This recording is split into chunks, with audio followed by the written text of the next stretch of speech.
अमरनाथ शंभो, जय बद्रीनाथ शंभो, जय विश्वनाथ शंभो, जय काशीनाथ शंभो, जय अमरनाथ शंभो, जय बद्री।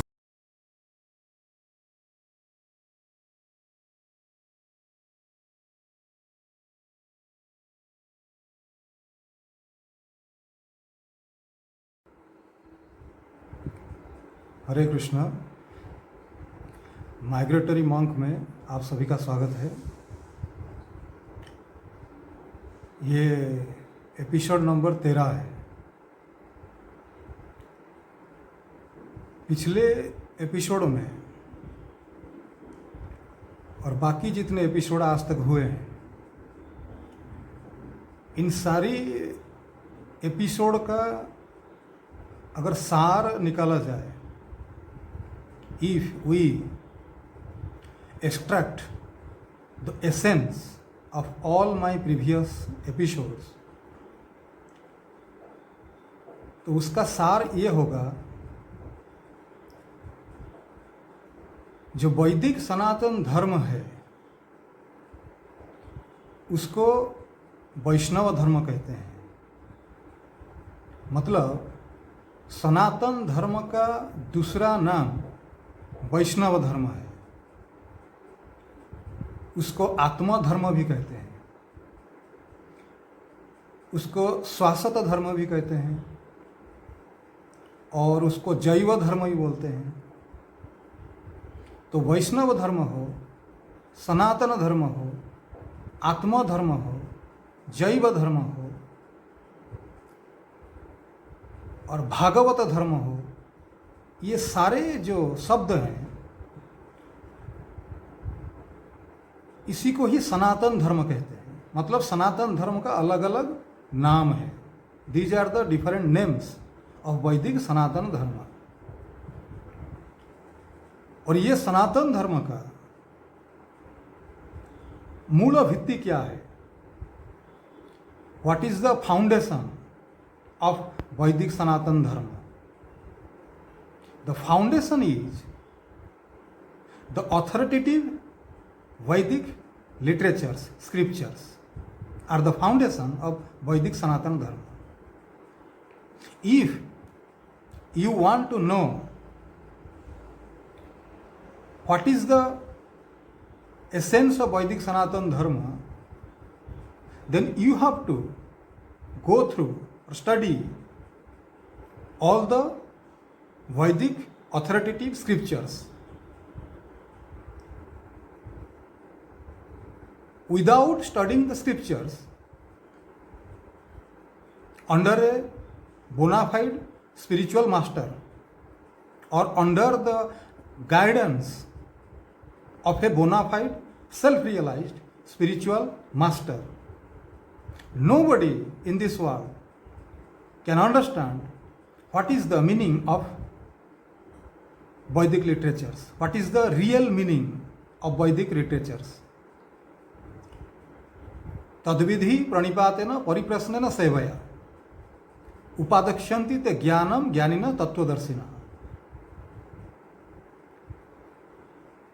जो तत्वदर्शी है, गुरु है, सेल्फ रियलाइज्ड पर्सन, उसकी चरणों में बैठ के वैदिक सनातन धर्म को जो समझने की कोशिश करेगा, वैदिक धर्म क्या है, शास्त्रों में क्या लिखा गया है, शास्त्रों का जो श्लोक हैं जो संस्कृत भाषा में लिखा गया है उसका सही अर्थ क्या है,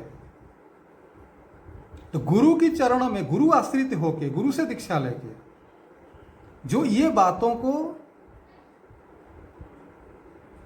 जानने की कोशिश करेगा, उसकी समझ में आएगा वैदिक सनातन धर्म क्या है। और गुरु कौन है? जो परंपरा में आया हुआ है। जो वैदिक यूनिवर्सिटीज़ हैं, 4 यूनिवर्सिटीज़ हैं, उस यूनिवर्सिटीज़ में आया है, वही गुरु हो सकता है। ये बाकी सारे एपिसोड में मैंने इसके ऊपर व्याख्या किया है।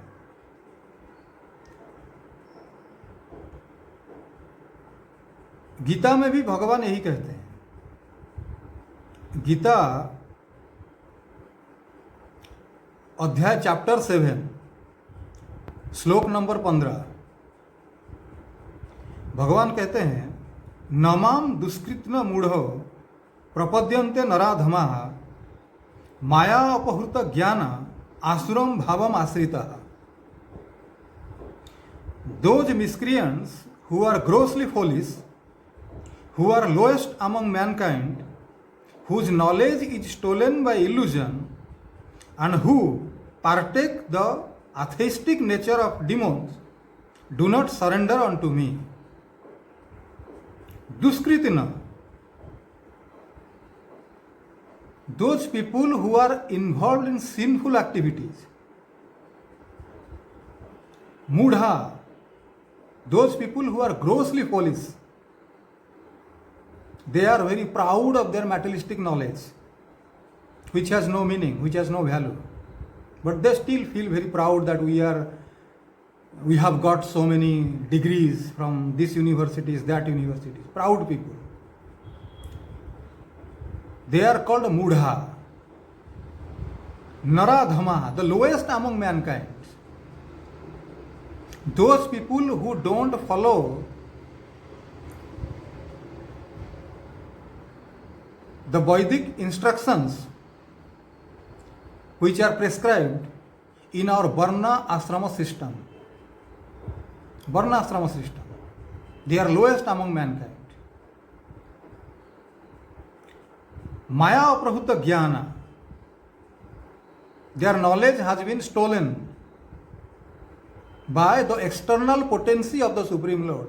भगवान की जो माया शक्ति है उसके द्वारा उनका ज्ञान को अपहरण कर लिया गया है, उनका ज्ञान चोरी हो गया है. आसुरम भावम आश्रितः, those people who are demoniac, having demoniac mentality. आसुर भाव, राक्षसी प्रवृत्ति. आसुर भाव means those people who think this material nature or material creation is created for our enjoyment. We are the enjoyer. ये भगवान की जो शक्ति है, प्रकृति है, वो मेरा उपभोग के लिए, भोग के लिए बनाया गया है. And I can utilize or manipulate all the material resources for my own sense gratification. भगवान की ये जो प्रकृति जो बनाया गया है, नदी है, झरना है, पहाड़ है, पर्वत है, खनिज पदार्थ है, पेट्रोल है, लोहा है, सोना है, हीरा है, खाने पीने की जो चीज़ें हैं, फल फूल हो, भेड़ बकरी हो जो काट के इसका मांस खाते हैं. मतलब इस प्रकृति में जो भी कुछ है, जो बना है, वो मेरा उपभोग के लिए बना हुआ है. I am the enjoyer. A person who thinks like this is called a demon. राक्षस जो होते हैं, जो असुर होते हैं, ऐसा नहीं कि उनकी सर पे 2 सींग होता है, दांत बड़े बड़े बाहर निकले होते हैं, उनके 10 फुट हाइट के होते हैं. ऐसा नहीं है. असुर भी सूट बूट पहनते हैं, टाई लगाते हैं, ऑफिस में काम करते हैं, कंपनी बनाते हैं, एयर कंडीशन कार में आते हैं, जाते हैं, सिटी में रहते हैं, इंग्लिश में बात करते हैं. लेकिन वो असुर हैं. क्यों? क्योंकि उनकी जो कैरेक्टर है, उनकी जो सोच है, उनकी जो थिंकिंग है, वो ये है कि ये जो पूरी दुनिया है, ये मेरे उपभोग के लिए, मेरी भोग के लिए बनाया गया है. तो entire material Cosmos, material nature is created for my enjoyment, my sense gratification. That is the reason they are called demons according to Vedic spiritual science. उनको राक्षस कहा गया है. उदाहरण, रावण था, रावण जो था वो ब्राह्मण परिवार में जन्म हुआ था, रावण ब्राह्मण था और सारे वेद उपनिषद में वो पंडित था, वैदिक जो ज्ञान है उसमें बड़ा पंडित था, महाज्ञानी था। तपस्या करके भगवान शिव जी को वो प्रसन्न किया था, काफी वर उसको मिला था। But still Ravan is considered as a demon. Why? Because he was working against the will of lord Vishnu. He was thinking lord Ram is my opponent, is my enemy, and he also kidnapped Mother Sita to take revenge with Lord Rama.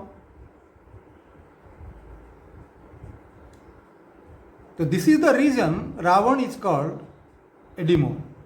ज्ञानी था, ब्राह्मण परिवार में जन्म हुआ था, फिर भी राक्षस था।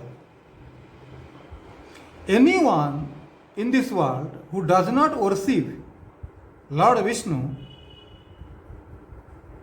more or less, he can be called as a demon. भगवान विष्णु की भक्ति नहीं करने वाला, उपासना नहीं करने वाला, चाहे 19 हो चाहे 20 हो, वो राक्षस है, असुर है। कोई 19 से है, कोई 20 से है, लेकिन सारे के सारे राक्षस होते हैं।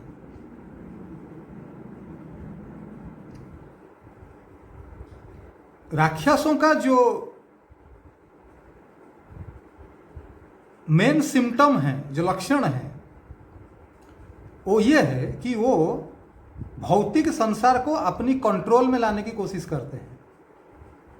The major symptom of a demon is he tries to control the material nature according to his own whims. He does not care whether God exists or not. He does not believe in God. The material nature is created. I don't care who created it.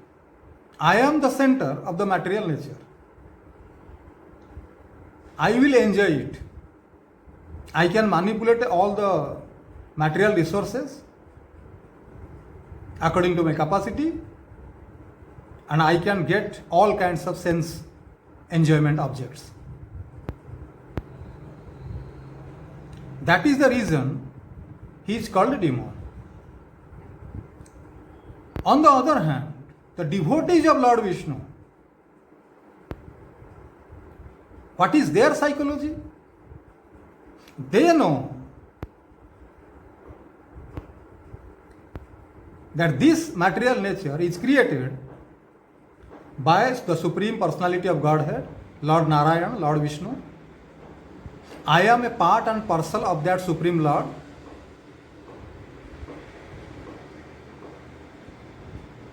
And my sole duty is to satisfy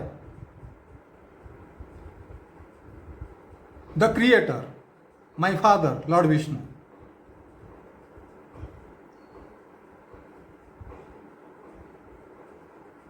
Because it is His creation. He is the master, I am the servant. So He uses all the material resources in the service of Lord Vishnu to get rid of the external potency, Maya Shakti of Lord Vishnu. Why? Because that is the ultimate goal of human life. To get rid of this material nature. To get rid of the Maya potency, external potency of Lord Vishnu. भगवान की जो माया शक्ति है उससे पार पा जाना, माया शक्ति को छोड़ के भगवान विष्णु की भक्ति करना,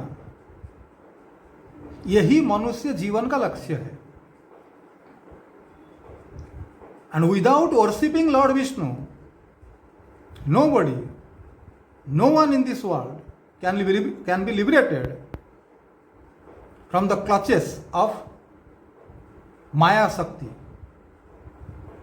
the external potency of Lord Vishnu. भगवान की कृपा के बिना संसार का कोई भी जीव भगवान की जो माया शक्ति है, संसार है, इससे मुक्त नहीं हो सकता। उसको लिबरेशन, उसको मुक्ति नहीं मिलेगी।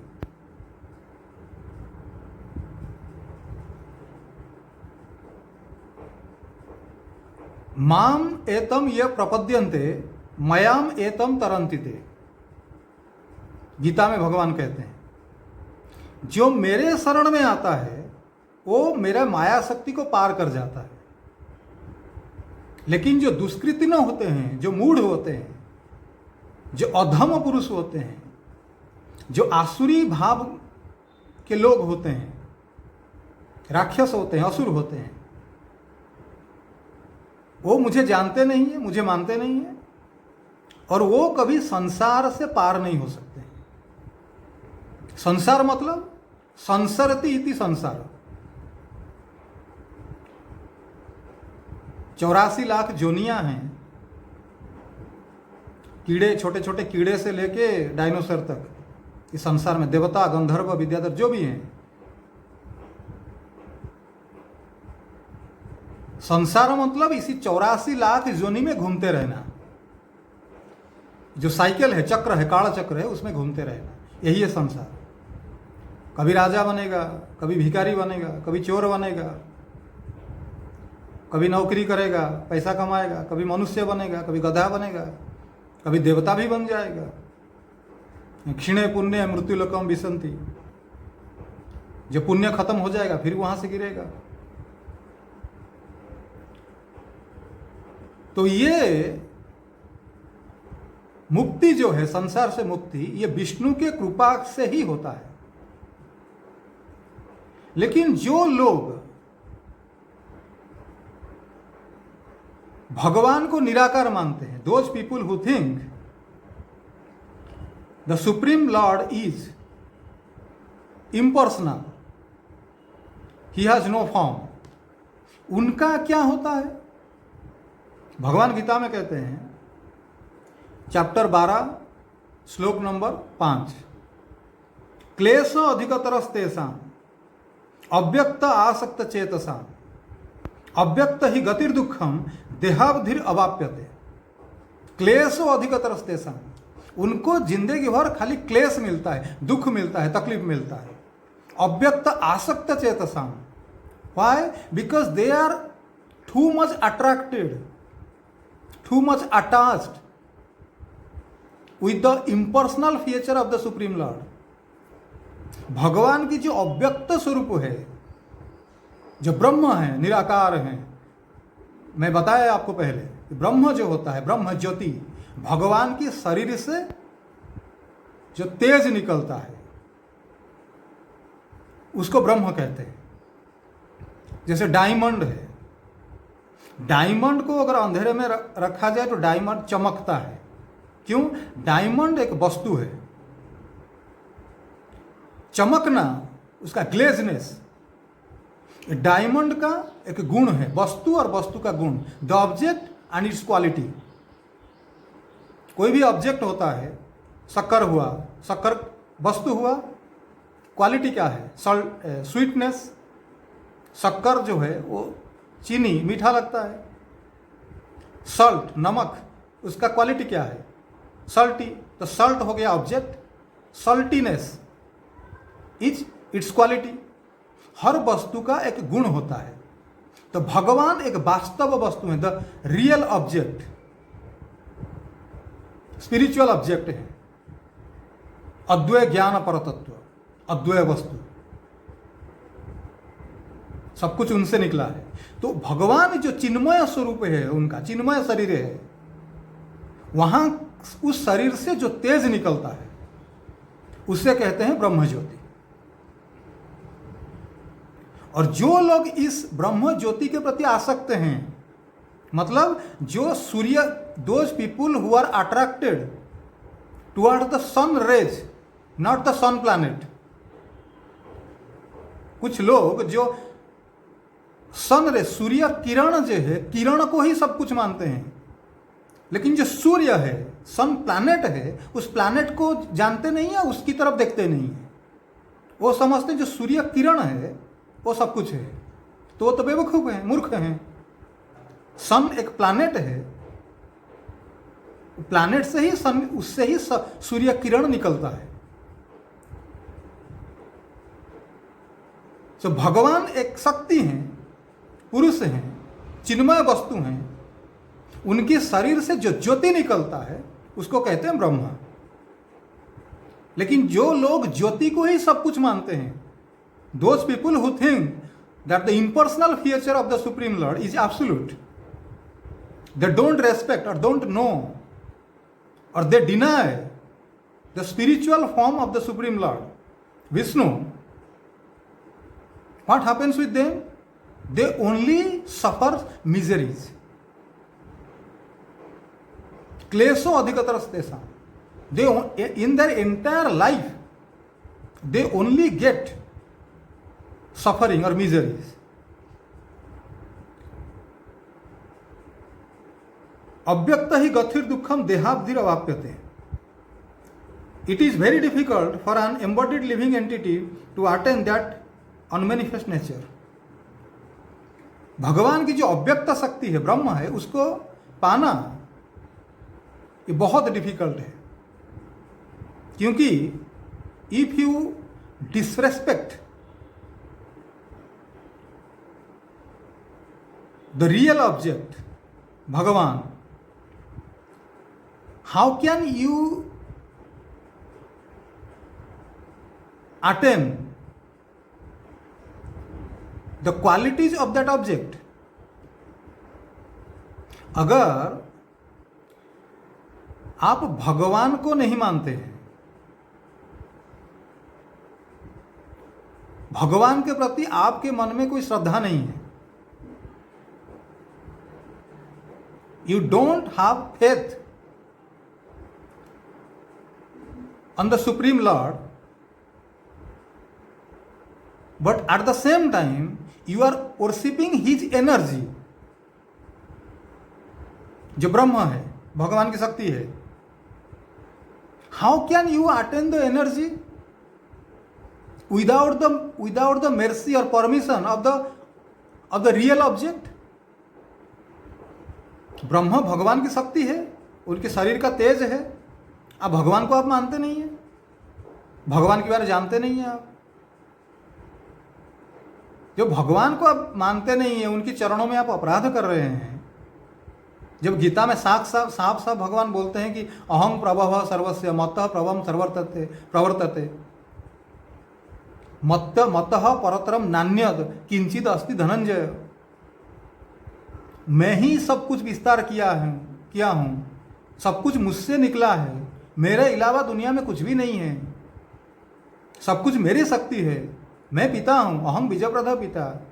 इतने साफ बताने के बाद भी अगर आपकी समझ में नहीं आता है, आप अपनी मनमानी ढंग से शास्त्रों को समझते हैं, तो ये तो it is a direct offence at the lotus feet of the supreme Lord. ये भगवान की चरणों में अपराध होता है।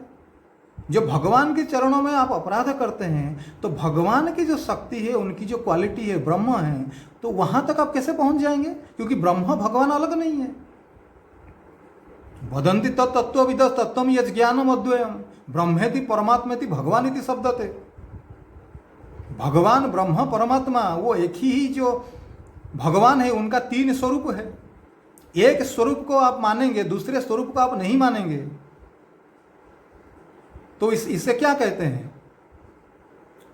इसको नीति शास्त्र में उसके कहा गया है अर्ध कुटकुटिनाय, अर्ध कुक्कुटिनाय,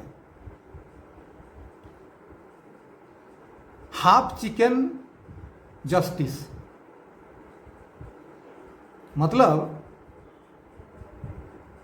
मान लीजिए किसी आदमी एक मुर्गा लाया मार्केट से, चिकन खरीद के लाया जिंदा।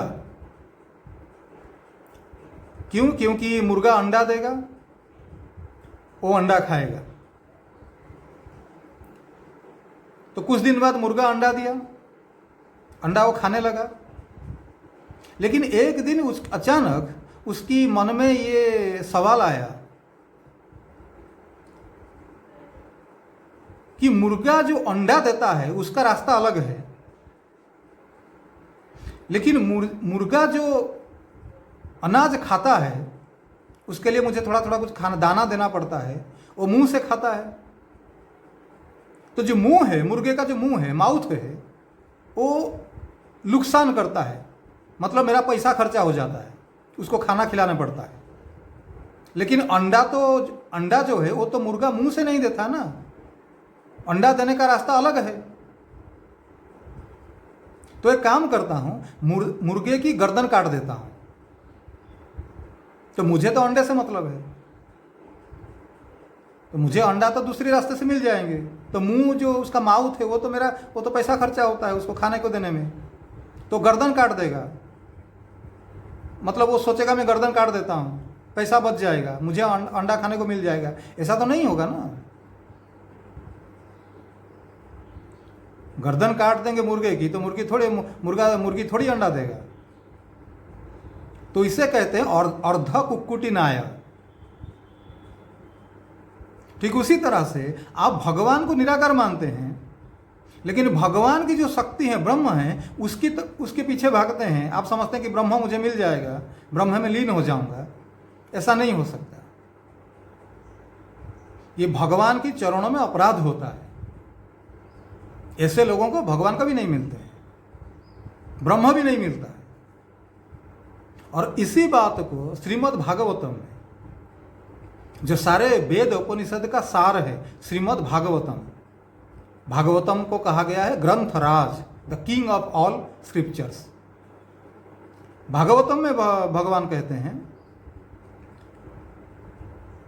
जेने अरविंदाक्ष विमुक्त मानिनस त्वयि अष्ट भावाद अविशुद्ध बुद्धयः आरुह्य कृच्छन परम पदम ततः पतन्ति अधः अनादृत जस्मात् अंग्रयः।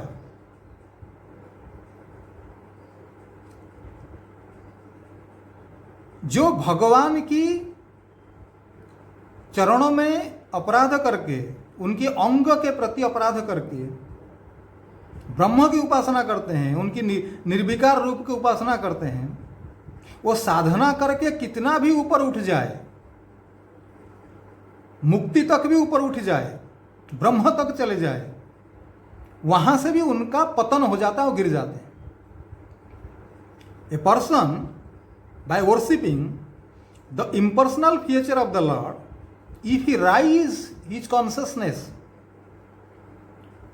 up to the level of Brahma realization, still from that level he falls down. Why? Because he commit offense at the lotus feet of the Supreme Lord. पतंति अधः अनादृत युष्मात् अंग्रह, उनका अधपतन हो जाता है। क्यों? क्योंकि भगवान की चरणों को वो नहीं मानते। हरे कृष्ण। क्योंकि भगवान को चरणों को नहीं मानते। ऐसे बहुत सारे प्रमाण हैं शास्त्रों में। तो हमारा जो आज का जो टॉपिक है, उस टॉपिक में जाने से पहले, आज का टॉपिक जो है वो मैं आपको कुछ सृष्टि के बारे में बताऊंगा। जो हमारे जो मटेरियल कॉस्मोस है वो कैसे बनता है, थोड़ा सा आपको थोड़ी सी जानकारी दूंगा, ज़्यादा नहीं। और शिव जी के बारे में भी थोड़ा आइडिया दूंगा। भगवान शिव जी, विष्णु और शिव जी के बीच में क्या संपर्क है। लेकिन ये चीज़ें जानने से पहले ये कुछ इंपॉर्टेंट पॉइंट्स था, मैं उसको क्लैरिफाई कर रहा हूं। तो जो भगवान विष्णु को नहीं मानते हैं और उसके साथ साथ उनकी जो शक्ति है उसका उपासना करते हैं, ब्रह्म की उपासना करते हैं उनको कभी ब्रह्म प्राप्ति नहीं होता है। If you are worshipping lord Vishnu, you are underestimating lord Vishnu and his spiritual form. At the same time, you are desiring the Brahma. You want to merge your existence in the Brahma, which is a part, which is a energy of Lord Vishnu. It is not possible. It is simply not possible. Even if you want to merge your existence in Brahma, still you have to worship Lord Vishnu. You have to seek his mercy. भगवान विष्णु के कृपा के बिना आपको ब्रह्म प्राप्ति नहीं हो सकता है।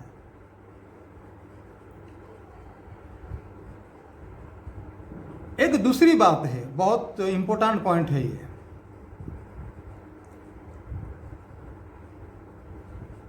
हमारे जैसे लोग, मैं एक परंपरा में आया हूँ, एक सदगुरु से दीक्षा लिया है। हमारे जो यूनिवर्सिटीज है उसका नाम है ब्रह्म माधव गौड़ीय संप्रदाय। 4 संप्रदाय होते हैं। हम भगवान विष्णु की उपासना करते हैं, भगवान कृष्ण, भगवान राम की उपासना करते हैं। जहाँ जहाँ वर्ल्ड में हमारा, पर्सनली मैं किसी ऑर्गेनाइजेशन से कनेक्टेड नहीं हूँ। हमारे गुरुजी की ऑर्गेनाइजेशन था, लेकिन गुरुजी की देहांत के बाद when my spiritual master left his body, I left that organization and I have no connection with any organization or trust or temple, anything else. I am completely independent. लेकिन जहाँ भी जो भी हो, दुनिया में जहाँ भी हमारे गुरुजी की और दूसरे भगवान विष्णु के जो भक्त हैं मंदिर स्थापना करते हैं और वहाँ भगवान विष्णु की पूजा होता है, राम का पूजा होता है, कृष्ण जी की पूजा होता है। लेकिन जो लोग भगवान को निराकार मानते हैं वो लोग भी अपना अपना मंदिर बनाते हैं। मान लीजिए जो लोग जगतगुरु शंकराचार्य को फॉलो करते हैं, अद्वैत वेदांत, स्वामी विवेकानंद जैसे लोग, वो लोग भी मंदिर बनाते हैं, आश्रम बनाते हैं।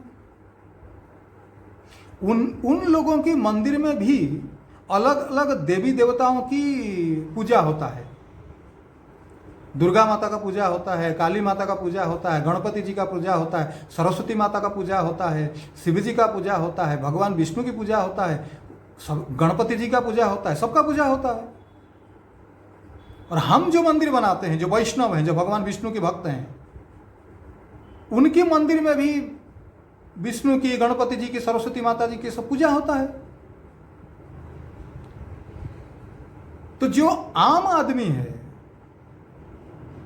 एन ऑर्डिनरी पर्सन,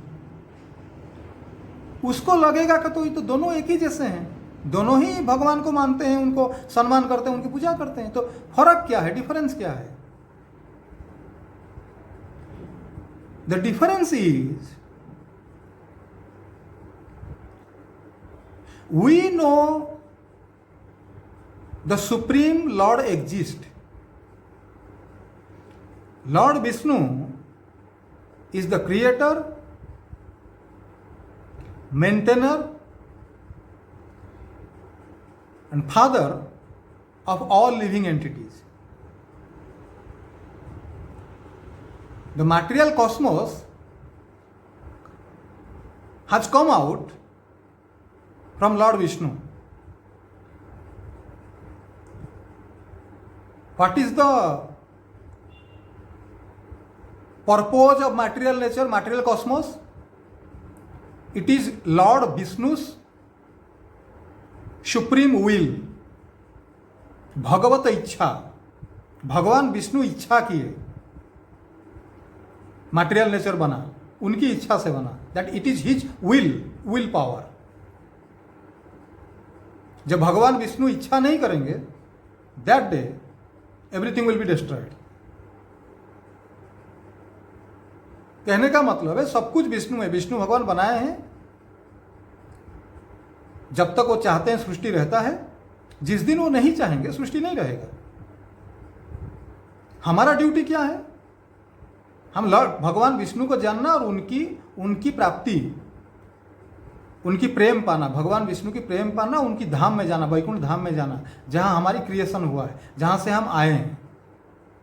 जदगत्वा न निवर्तन्ते तद्धाम परम मम। जहां जाने से जीव संसार में कभी नहीं आता। वो जो वैकुंठ धाम है वो हमारा लक्ष्य है। और वहां वैकुंठ धाम क्या हो? जब भगवान का घर है। Vaikuntha Lok, the spiritual world, spiritual planets are the resident of all living entities, permanent residents. Liberation means to attain that spiritual planet where we can directly see the Supreme Lord, we can talk with Him, we can play with Him, we can establish a personal relationship with Him in His spiritual planet, and we can reside there as a family, spiritual family. गोलोको एव निवसन्ति अखिलात्मा भूतो। भगवान कृष्ण गोलोक में रहते हैं, अखिलात्मा भूतो। सारे जीव की जो पिता हैं, अखिल आत्मा, सारे जीवात्माओं की जो पिता हैं, गोलोको एव निवसति। गोलोक में, वृंदावन में, वैकुंठ में वास करते हैं। वहां जाना है। That is called liberation, that is called मुक्ति। मुक्ति नहीं कि आप हवा हो जाएंगे, पानी हो जाएंगे, हवा से मिल जाएगा, ऐसा कुछ नहीं होता है। आत्मा हवा नहीं होता है, आत्मा अजर अमर है, चिदानंद है। भगवान जैसा वो भी शाश्वत है, क्योंकि भगवान परमात्मा है, आत्मा है, एक अंश, छोटा सा अंश है। Both the supreme lord and soul, the living independent soul, the independent soul, they are both eternal. तो हमें भगवान की धाम को जाना है, यह हमारा लक्ष्य है। This is the reason we worship lord Vishnu in the temple. मंदिर में इसके लिए हम भगवान विष्णु की उपासना करते हैं। वो हमारे पिता हैं, that's all. Lord Vishnu is my father. लेकिन जो भगवान को निराकार मानने वाले लोग हैं, those people who think lord, the supreme lord is impersonal, some kind of energy, they also worship different kinds of demigods और even lord Vishnu. What is their motive? What they think? They think the supreme absolute truth is actually impersonal. But because we want to meditate on that impersonal feature of the Supreme Lord, we cannot concentrate our mind. We cannot focus our mind on a particular object which has no form. हम जो ध्यान करेंगे, जो ब्रह्म है, ब्रह्म की हम ध्यान करेंगे, तभी तो ब्रह्म में लीन हो जाएंगे।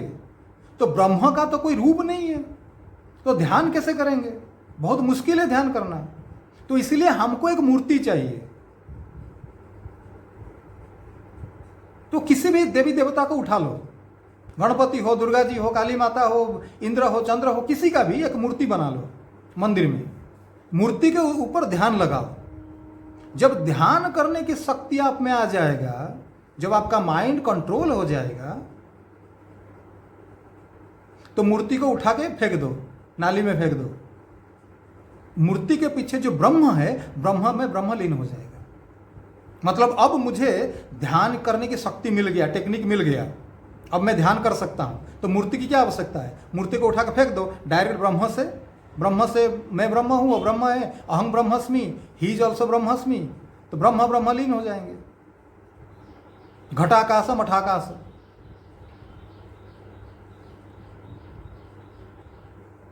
ये उनकी फिलोसफी है। As long as we are not able to focus, concentrate our mind on Brahma, which is impersonal, up to that time we have to worship certain images. It may be Lord Vishnu, may be Rama, may be Ganpati or Durga or Kali Mata, anybody, anything. We have to just focus our mind. The moment we will attain the expertise to concentrate our mind, the technique by which we can control our mind, then we can throw away this object, the murti, and then we can directly contact with that impersonal feature, Brahma, or we can merge in that Brahma.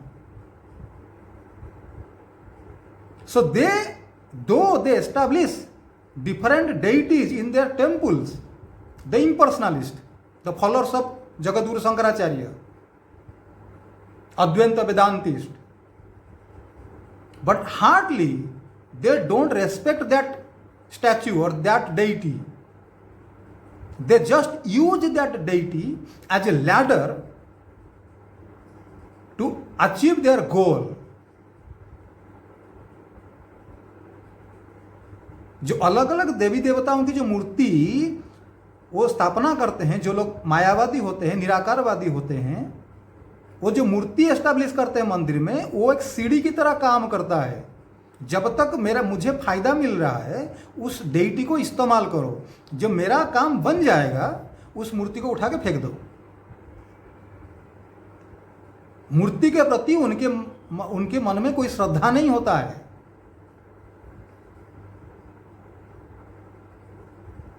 आपको एक बात बताऊंगा, आप विश्वास नहीं करेंगे।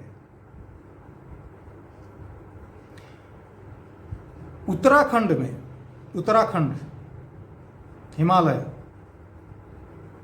मैं एक आश्रम में गया, टेम्परेरीली आश्रम में रहा। आश्रम का नाम है, उस एरिया में आश्रम लोग जानते हैं। आश्रम का जो महंत है, महाराज हैं, वो निराकारवादी हैं, शंकराचार्य की लाइन में आते हैं, उनकी संप्रदाय में आते हैं। और कुछ बुद्धिज्म, भगवान बुद्ध की जो फिलोसफी है उसको फॉलो करते हैं। सभी निराकारवादी हैं। शंकराचार्य फिलोसफी और बुद्धिज्म फिलोसफी कोई फर्क नहीं है। तो मैं उस आश्रम में रहा। हम लोग वैष्णव हैं, मैं तो वैष्णव हूं। उस आश्रम में जगन्नाथ, बलदेव, सुभद्रा जी की मूर्ति था, विग्रह था। तुलसी का पौधा था, तुलसी पेड़ था। बाकी कुछ और देवी देवताओं की विग्रह था। तो मैं शाम को जो तुलसी माता होते हैं, तुलसी माता की पास में जाके उनको प्रणाम करता था, सर झुका के, साष्टांग प्रणाम जो करते हैं, अष्टांग प्रणाम जो करते हैं, मैं अष्टांग प्रणाम करता था। और जगन्नाथ जी को भी प्रणाम करता था, उनका भी परिक्रमा लगाता था मैं। भगवान की चारों ओर जो घूमते परिक्रमा करते हैं। उस महंत को जब लगा, वो तो निराकारवादी हैं, तो उनको लगा कि ये जो साधु है, ये जो बार बार भगवान के पास जाता है, उनको प्रणाम करता है, उनको नमस्कार करता है, दंडवत प्रणाम करता है, तो इसके द्वारा हमारे जो बाकी आश्रम के जो और जो साधु लोग हैं उनके ऊपर प्रभाव पड़ेगा। तो वो भी जाके भगवान को नमस्कार करेंगे, प्रणाम करेंगे। तो ये तो हमारी गुरु जो हमको सिखाएं कि भगवान कुछ नहीं होता है, भगवान निराकार होते हैं बस, वो तो भगवान को मानते नहीं है। अहम ब्रह्मस्मि, तो अपने आप को भगवान समझते हैं, मैं ही भगवान हूं, अहम ब्रह्मस्मि। और ये जो साधु आया है ये जाके भगवान को कोई दूसरा जाके मिट्टी पत्थर से बना हुआ जो मूर्ति है उसकी जाके प्रणाम करता है उसको, तो इसमें तो हमारा दूसरे साधु बिगड़ जाएंगे। तो उसने क्या किया, तुलसी माता जो शाम को 6 बजे तुलसी माता के पास में जाता था नमस्कार करने के लिए, तो तुलसी माता की पास में जाके चप्पल, फटे पुराने चप्पल हैं कहीं सड़क पे पड़ा हुआ था, उसको उठा के तुलसी माता के पास रख दिया हुआ, ताकि मैं वहां ना जाऊं और उनको प्रणाम ना करूं। सिर्फ इतना नहीं है, उससे भी ज्यादा खतरनाक चीज और है, भगवान को वो मां बहन लगा के गाली देता था। भगवान को, दुर्गा देवी को, सरस्वती माता के बारे में, लक्ष्मी माता के बारे में ऐसी ऐसी गंदी बातें करता था। वो आश्रम का महंत जो अपने आप को हिंदू बोलते हैं, भगवा कपड़ा पहनने वाले, मंदिर बनाते हैं, दुर्गा माता, लक्ष्मी माता, सरस्वती माता को मां बहन लगा के गाली देता था वो। ये बातें कोई विश्वास नहीं कर सकता। ऐसे लाखों साधु हैं इस भारत में, राक्षस हैं, पिशाच हैं, जो अपने आप को हिंदू कहते हैं और भगवा कपड़ा पहन के आश्रम बना के बाकायदा लाखों लोगों की जिंदगी बर्बाद कर देते हैं। लोग समझते हैं कि हिंदू हैं, मंदिर बनाया है, मंदिर है, बाबा साधु हैं, आश्रम में लोग आते हैं, आश्रम में हिंदू, लेकिन वो ये नहीं जानते कि हिंदू नहीं है, वो पिशाच है, ब्रह्म राक्षस बैठा हुआ है। जो तुलसी माता की जहां पूजा करते हैं, तुलसी माता को पानी चढ़ाते हैं, जल चढ़ाते हैं, प्रार्थना करते हैं, वहां उनकी पास चप्पल रखता है वो, ताकि दूसरे लोग वहां ना जाएं। ये मेरी पर्सनल एक्सपीरियंस है, आपको अनुभूति बता रहा हूं। तो ये जानना, तो हमारा जो पॉइंट था, the devotees of lord Vishnu establish temple and worship lord Vishnu. भगवान विष्णु के जो भक्त होते हैं वो मंदिर स्थापना करते हैं, मंदिर में भगवान विष्णु की उपासना करते हैं, पूजा करते हैं। The impersonalist, people who considers the absolute truth as impersonal, निराकार, they also establish temples, ashramas, and they also worship the different kinds of deities. But the difference is they don't have an iota of respect towards the deity. जो अलग अलग देवी देवता हैं उनके प्रति ये जो मायावादी, जो निराकारवादी लोग हैं, अपने आप को बुद्धिस्ट कहते हैं, शंकराचार्य कहते हैं हम अद्वैत वेदांती है, जगद्गुरु शंकराचार्य के रास्ते पे जाते हैं, इनकी मन में अलग अलग देवी देवताओं के प्रति कोई श्रद्धा नहीं है, कोई सम्मान नहीं है। वो तो खाली अपनी मन को कंट्रोल करने के लिए उनको एक माध्यम चाहिए, निराकार के ऊपर ध्यान नहीं कर सकते। मन विचलित होता है, मन ध्यान नहीं होता है, तो मन को कंट्रोल करने के लिए उनको एक मूर्ति चाहिए, अपना माइंड कंसंट्रेशन क्लियर करने के लिए, फोकस करने के लिए। जब उनको तो वो समझते हैं कि मुझे अभी थोड़ा बहुत मुझे एक्सपीरियंस हो गया है, मैं थोड़ा एक्सपर्ट हो गया हूँ, अब मैं अपनी माइंड को कंट्रोल कर सकता हूँ, तो मूर्ति को उठा के फेंक देते हैं। उनको मूर्ति कोई मतलब नहीं होता उनके लिए। दे डोंट रेस्पेक्ट द डेटीज। वो किसी विष्णु दुर्गा फुर्गा किसी को मानते नहीं हैं। वो खाली इस इंडिया में लोग जहां देवी देवताओं की मूर्ति होता है, विग्रह होता है, वहां जाते हैं, डोनेशन देते हैं। मंदिर में लोग आते हैं, लोग आएंगे तो डोनेशन देंगे, तो इसके लिए वो मंदिर से बनाए हैं। उनकी मन में बिल्कुल किसी के प्रति सम्मान नहीं है। वो हिंदू फिंदू कुछ नहीं है, वो राक्षस हैं। तो ये डिफरेंस है। भगवान विष्णु के जो भक्त हैं, जो परंपरा में आए हुए हैं, 4 संप्रदाय में आए हुए हैं, उनका भगवान को भक्ति करना, उपासना करना, मंदिर बनाना, ये अलग होता है। जो निराकार लोग हैं वो किसी देवी देवताओं को मानते नहीं, वो समझते हैं कुछ एनर्जी है, सम काइंड ऑफ एनर्जी। वो जो मंदिर बनाते हैं, आश्रम बनाते हैं, जहाँ मंदिर अलग अलग विग्रह होता है, देवी देवताओं की विग्रह होता है, हाँ उसका उनका मतलब कुछ बिल्कुल अलग होता है। तो ये जो लोग हैं उनकी अलग अलग कैटेगरीज होते हैं। एक आप अगर हिंदू हैं,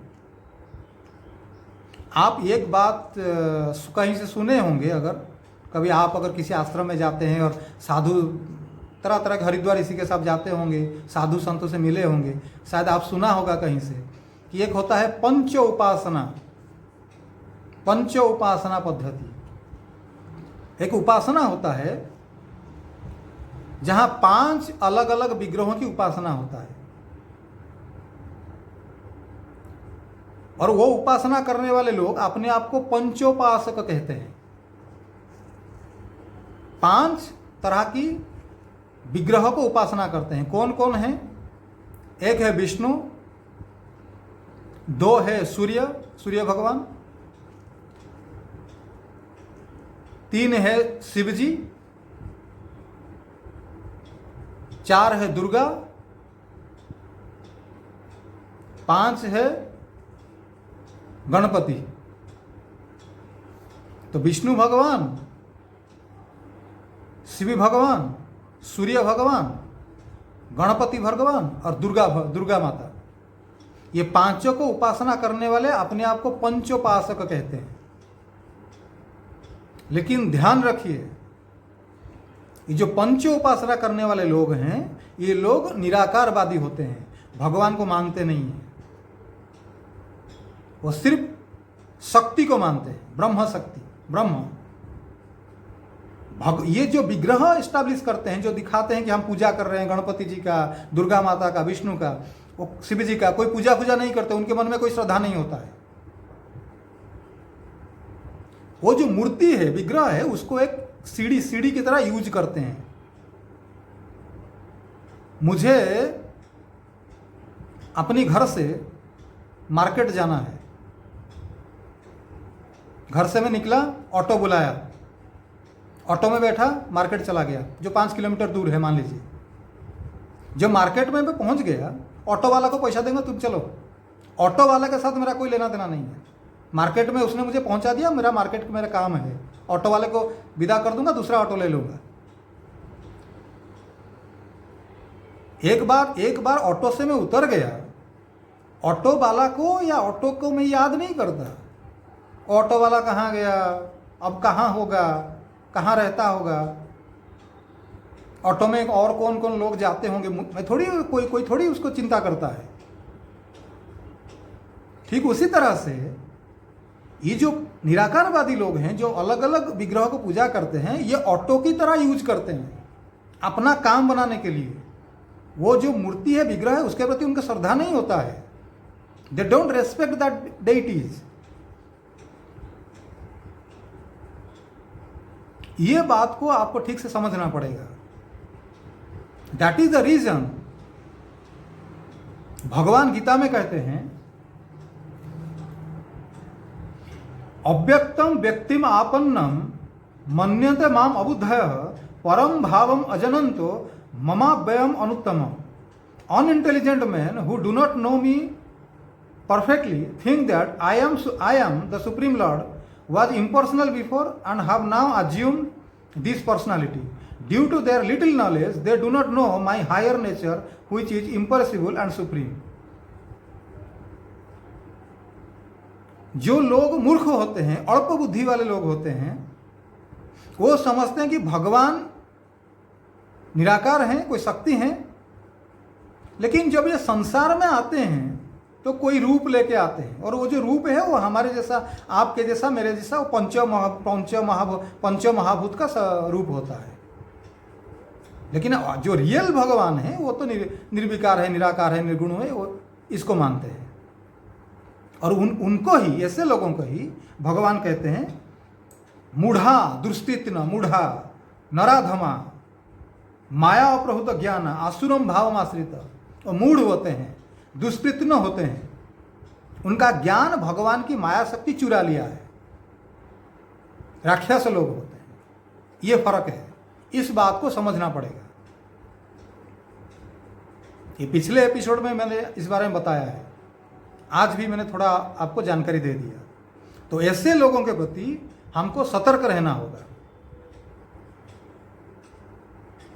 अगर हम सचमुच वैदिक सनातन धर्म को जानना चाहते हैं, हम चाहते हैं कि हमारे देश में जो गीता है, भगवत गीता है, भागवतम है, रामायण है, महाभारत है, वेद है, उपनिषद है, उसके अंदर जो ज्ञान है, whatever knowledge, spiritual knowledge is given to us by our previous spiritual masters, it should be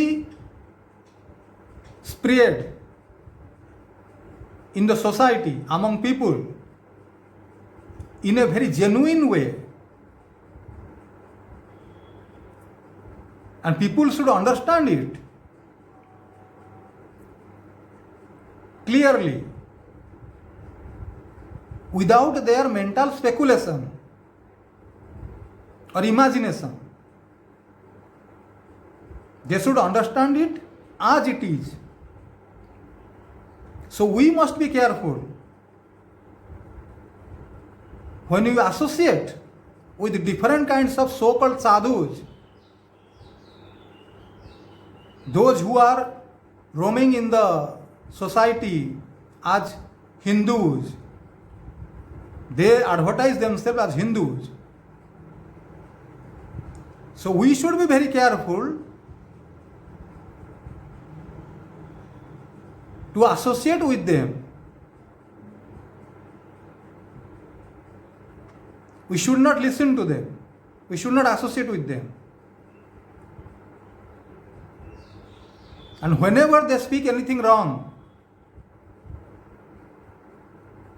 whenever they speak against our scripture, we must protest. We must argue with them scientifically, logically, and we must ask them, prove it, whatever you are saying. If you are saying God has no form, but it is written in Gita, aham bijapradha pita, Bhagavan, the Lord himself, is saying, I am the father of all living entities. But you are saying God has no form. So clarify it. Demand it. Demand an answer from them.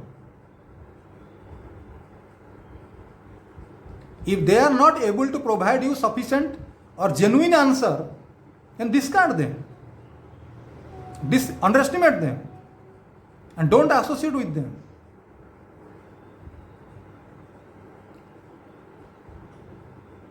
बाहर के लोग,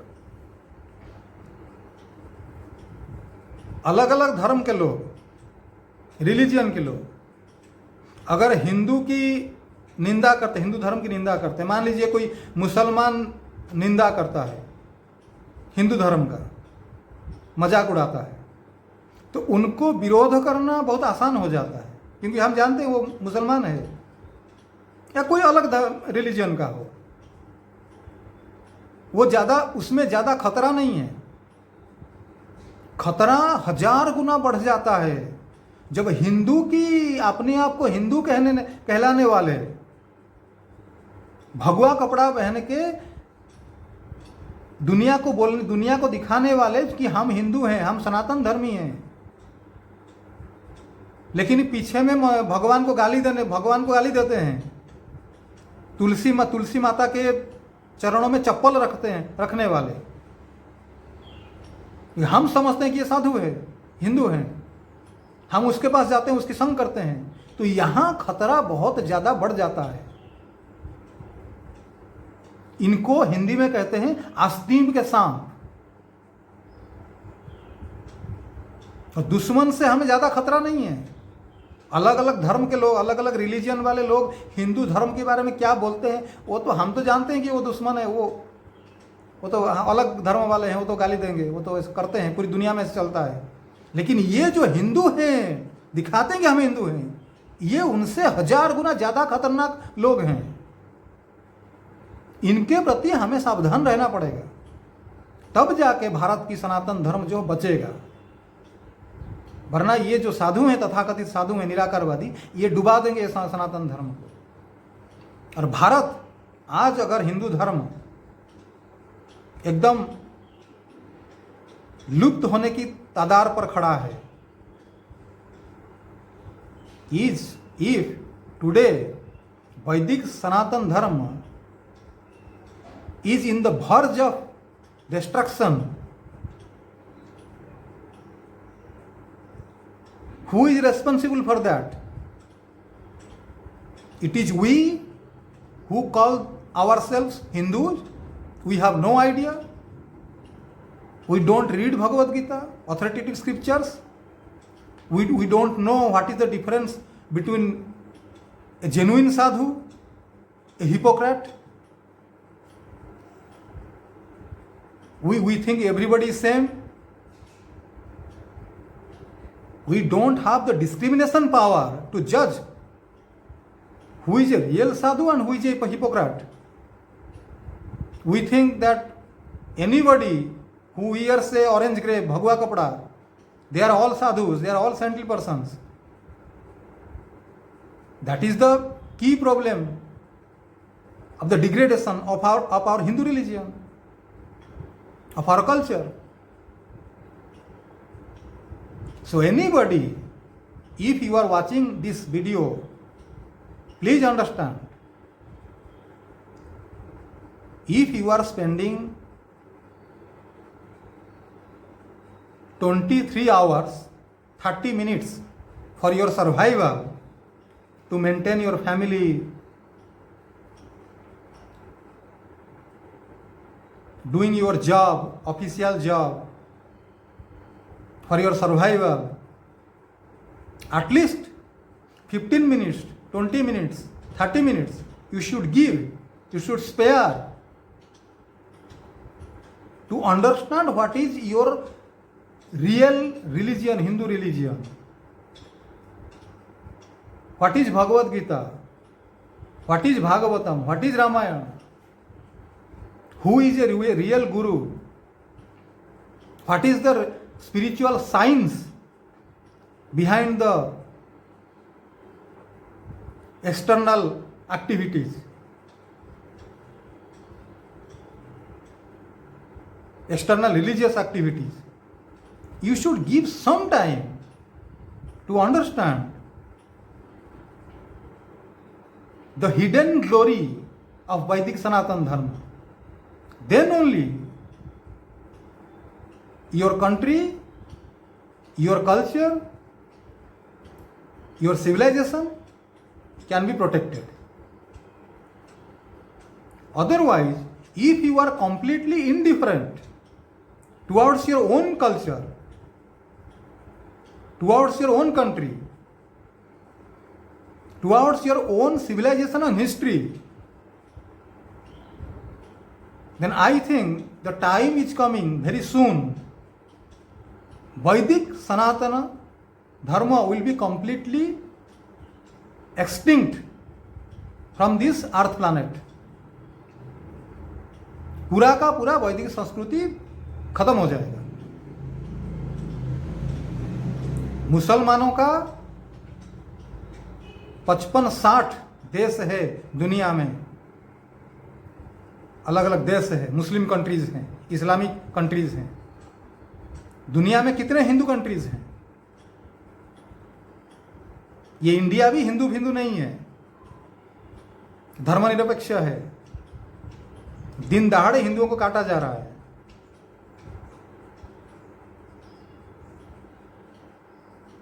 So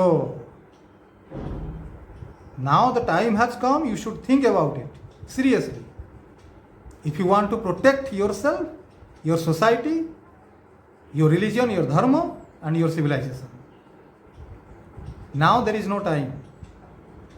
If today you delay, If today you don't take proper action, and today if you don't feel that type of seriousness, then nobody can say what will happen tomorrow.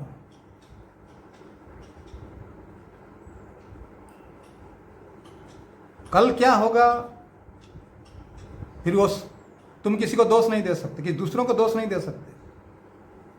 No political leaders, no one else will come and protect you.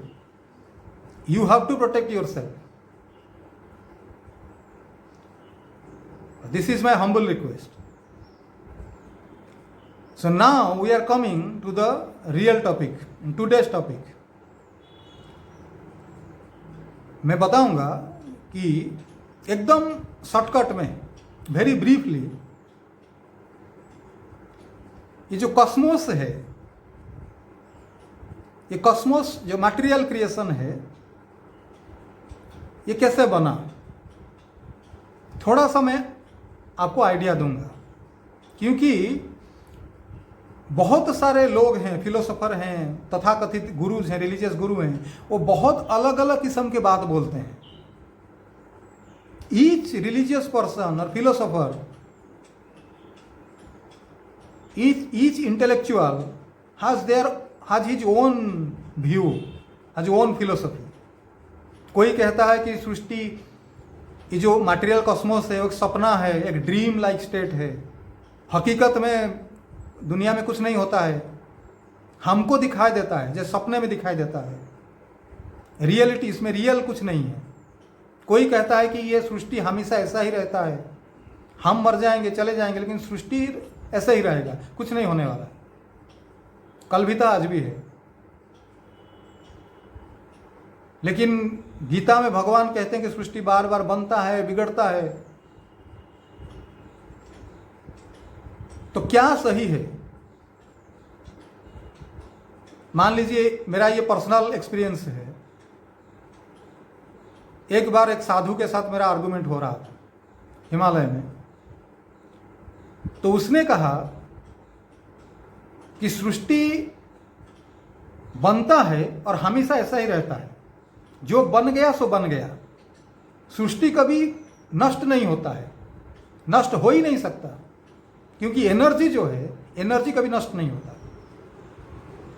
तो सृष्टि एक energy है, वो हमेशा ऐसा ही रहता है. न कोई, हम कहते हैं ना सनातन धर्म में सत्ययुग होता है, त्रेता युग आता है, द्वापर युग आता है, कलि युग आता है, फिर सृष्टि ध्वंस हो जाता है, फिर दोबारा सत्य युग आता है. गीता में भगवान कहते हैं भूत्वा भूत्वा प्रलीयते, बार बार सृष्टि बनता है, बिगड़ता है.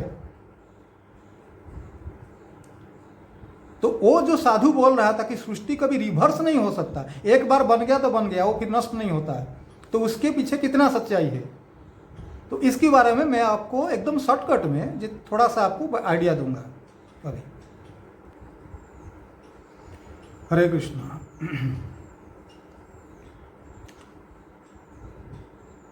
वेदांत सूत्र में एक सूत्र है, स ऐक्षत, स ऐक्षत. भगवान विष्णु माया शक्ति के ऊपर दृष्टिपात किए. जब पहले सृष्टि नहीं था, सृष्टि कैसे बना? भगवान की 3 शक्ति हैं भगवान विष्णु के, अंतरंगा शक्ति इंटरनल पोटेंसीज, मार्जिनल पोटेंसी तटस्थ शक्ति, एक्सटर्नल पोटेंसी माया शक्ति. विष्णु भगवान जो आध्यात्मिक जगत होता है वो अंतरंगा शक्ति का विस्तार है. हम जीव, हम आप लिविंग एंटिटीज, ये मार्जिनल पोटेंसी से बना हुआ है. ये पिछले एपिसोड में मैंने बताया है आपको. ये जो संसार है ये माया शक्ति, भगवान का माया शक्ति के द्वारा यानी एक्सटर्नल पोटेंसी के द्वारा बनाया गया है. When first Lord Vishnu desired to create material cosmos, what he did?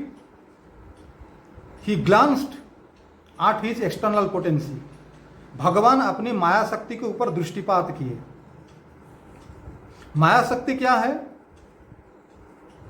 माया शक्ति का जो प्रिजाइडिंग डेइटी है वो है दुर्गा माता, दुर्गा जी, दुर्गा देवी।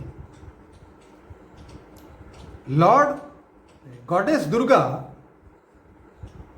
is the personification of Lord Vishnu's external potency। भगवान विष्णु के जो माया शक्ति है उसका जो प्रिजाइडिंग डेइटी है यानी स्वरूप है वो है दुर्गा देवी। जब भगवान विष्णु इच्छा किए, when the Lord Vishnu desired to create material nature, material world, he glanced towards Durga Devi। By the glancing of Lord Vishnu, Maya Shakti was stimulated। भगवान की जब दृष्टि पड़ी माया शक्ति में, माया शक्ति में कंपन सृष्टि हुआ, विकार उत्पन्न हुआ। ये बहुत बड़ा साइंस है। ये जो नॉलेज है ये पीएचडी लेवल का नॉलेज है,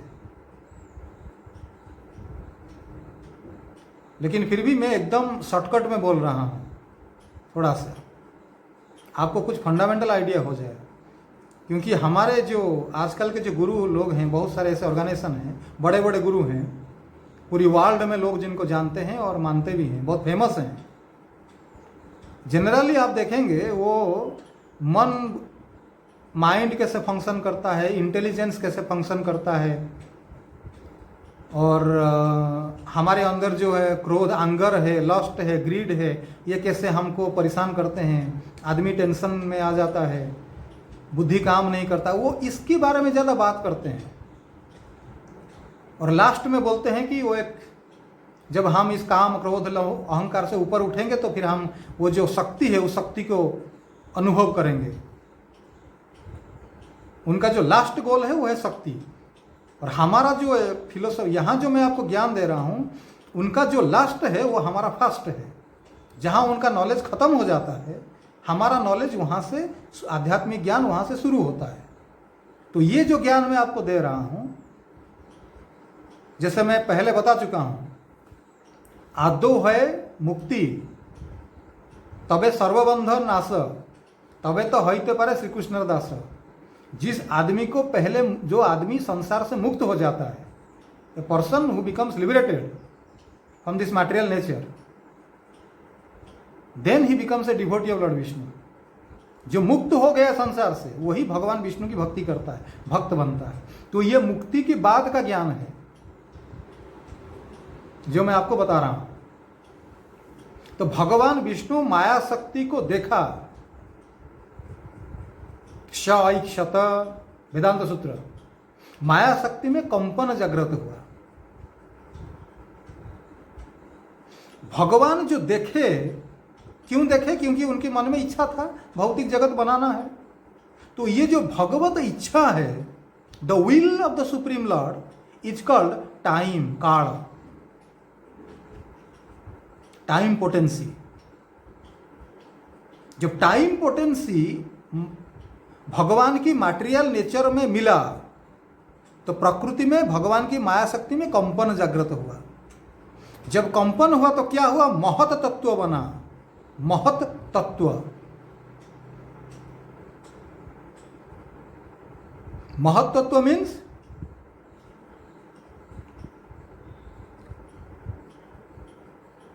सॉरी, जब भगवान की माया शक्ति में कंपन हुआ तो वो प्रधान बना। प्रधान, प्रधान means the unmanifested material nature, unmanifest aggregate material nature. जब प्रकृति की जो पंच महाभूत है ना, पृथ्वी, जल, वायु, अग्नि, आकाश, वो जब अनमैनिफेस्ट रूप में रहता है, अप्रकाशित रहता है, अप्रकट रहता है, उसको कहते हैं प्रधान। तो माया शक्ति में जब कंपन सृष्टि हुआ तो पहले क्या हुआ? प्रधान का उत्पन्न हुआ, द अनमेनिफेस्ट मटेरियल नेचर। प्रधान में जब समय की आड़ हुआ, समय मिला, व्हेन प्रधान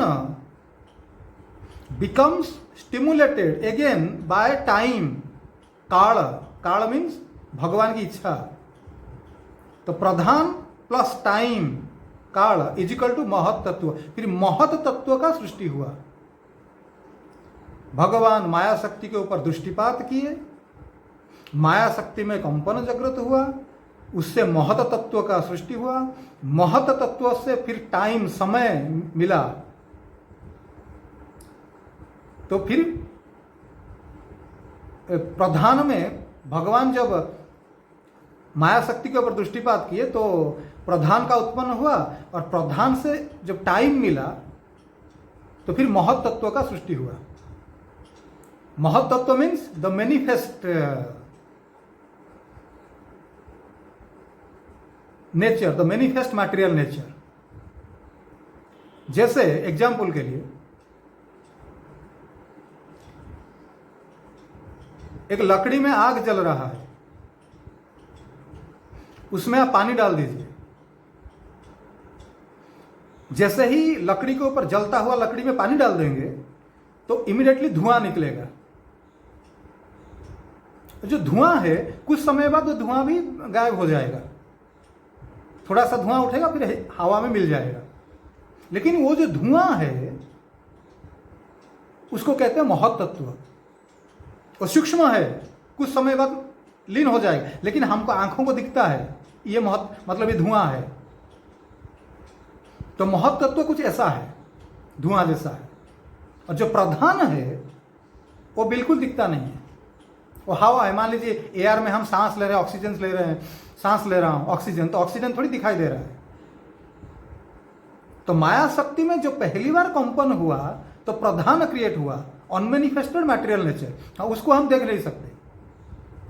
लेकिन जो महत तत्व है, प्रधान plus time is equal to महत तत्व, ये महत तत्व को हम देख सकते हैं। स्पिरिचुअल विजन चाहिए, देख सकते हैं। ऐसा नहीं कि हम घर से निकलेंगे देख लेंगे, ऐसा नहीं। लेकिन महत तत्व धुआं जैसा कुछ ऑब्जेक्ट है, थोड़ा ग्रोस है महत तत्व। तो महत तत्व में, महत तत्व, फिर महत तत्व में विकार हुआ, अहंकार सृष्टि हुआ, फॉल्स ईगो, अहंकार।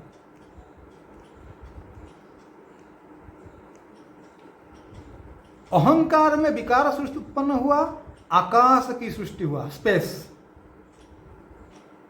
आकाश में विकार हुआ, शब्द, साउंड की उत्पत्ति हुई। साउंड से विकार होते जब हुआ तो एयर, हवा उत्पन्न हुआ, स्पर्श। पानी जब बॉयल होता है तो गैस हो जाता है। आग की वजह से, हीट की वजह से पानी गर्म होता है।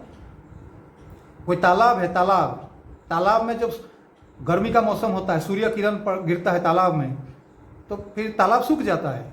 गर्मी जब बढ़ता है, टेम्परेचर बढ़ता है, तालाब सूख जाते हैं। सूर्य किरण जो पानी सोख लेता है। ठीक उसी तरह से जो विकार होता है ना, ये भगवान की इच्छा से ही होता है, माया शक्ति के प्रभाव से। मतलब माया शक्ति भगवान की डायरेक्शन में काम करता है, उसी की माया शक्ति की इच्छा से ये सब विकार उत्पन्न होते जाते हैं, एक के बाद एक क्रिएशन चलता है। तो प्रधान हो गया, प्रधान से टाइम मिला, महत्त्व हो गया, महत्त्व से अहंकार बना, मिथ्या अहंकार, अहंकार से बना आकाश, आकाश से बना शब्द, शब्द से बना वायु, वायु से बना अग्नि, अग्नि से बना जल, और जल से बना मिट्टी, मिट्टी से फिर अलग अलग कीड़े मकोड़े सब उनका चलना बनना शुरू हो गया। मतलब सब पंचमहाभूत, पृथ्वी, जल, वायु, अग्नि, आकाश, ये सब जो बन जाता है पंचमहाभूत, उसी से ही पूरा पृथ्वी फिर जीव जंतु उत्पन्न होते हैं, पेड़ पौधे, छोटे छोटे कीड़े मकोड़े, वो सब चालू हो जाता है प्रोसेस, इवोल्यूशनरी प्रोसेस चालू हो जाता है। जब प्रलय होता है तो उसका रिवर्स होता है। कैसे?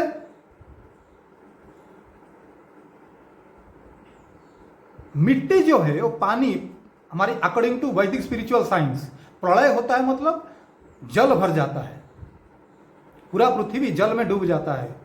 अगर आप लोग थोड़ा बहुत कहीं सुने हैं प्रवचन वगैरह, गीता भागवतम कथा कहीं से सुने हैं तो आपको पता होगा, सृष्टि प्रलय हो जाता है, पानी में लीन हो जाता है, समुद्र की पानी चला चारों ओर प्रलय हो जाता, मतलब शहर बगीचा, हमारा जो स्थल भाग है, जो जमीन है वो डूब जाता है। तो जब जल हो जाता है तो जल को फिर जल अग्नि में परिवर्तन हो जाता है, रिवर्स डायरेक्शन। अग्नि वायु में परिवर्तित हो जाता है, वायु साउंड में परिवर्तित हो जाता है, साउंड आकाश में मिल जाता है, परिवर्तन हो जाता है, आकाश शब्द में बदल जाता है, शब्द